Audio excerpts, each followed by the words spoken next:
সেদিন হঠাৎ করে বেরিয়ে পড়লাম বিরিয়ানি খেতে।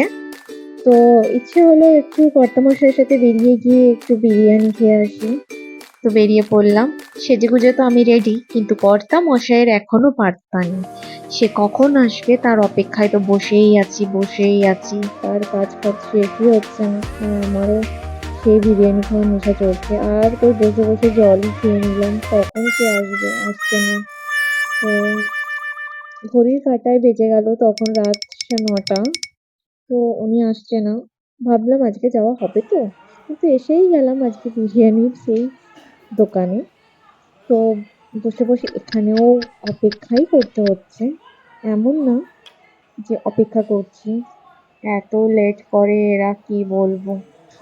তো তারপরে বসে আছি, কারণ হচ্ছে আমরা প্রথমে আহ ভেবেছিলাম অন্য কিছু খাবো, কিন্তু এরা এতই লেট করছে, কখন কি খাবো বুঝতে পারছি না।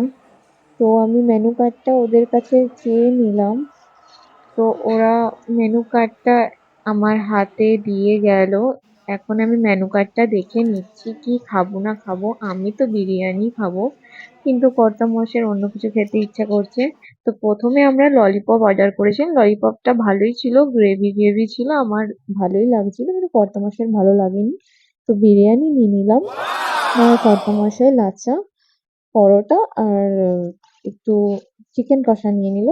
আমার তো বিরিয়ানিটা খেতে দেখেই মানে ভালো লাগছে, খাবো তো পরের কথা, কিন্তু একটু অয়েলটা বেশিই দিয়েছে, মনে হচ্ছে মাটন বিরিয়ানি বলে কথা। তো যাই হোক, খেয়েই নি। খেতেই যখন এসেছি, আর বিরিয়ানি যেমনই হোক, খেতে তো সেই লাগে, তোমরা তো জানোই। তো আরামসে আমি খাচ্ছি। তো কর্তামশাই বলছেন যে খেতে খেতে তো একদম ভিডিও করা উচিত নয়, তুমি ভিডিও করছো, কিন্তু আমাকে তো ব্লগ বানাতেই হবে না, নাহলে আমি আমার বন্ধুদেরকে কিভাবে দেখাবো যে আমি বিরিয়ানি খাচ্ছি আনন্দ করে। তো বিরিয়ানি খেলাম আমরা দুজনাই, ও সেরকম ভাবে কিছুই খেলো না। খাওয়া হয়ে যাওয়ার পর তো বাড়ি থেকে এবার রওনা দিলাম, বাড়ি ফিরে যাচ্ছি। তো আমার ব্লগটা দেখার জন্য প্লিজ আমায় সাবস্ক্রাইব করো সবাই।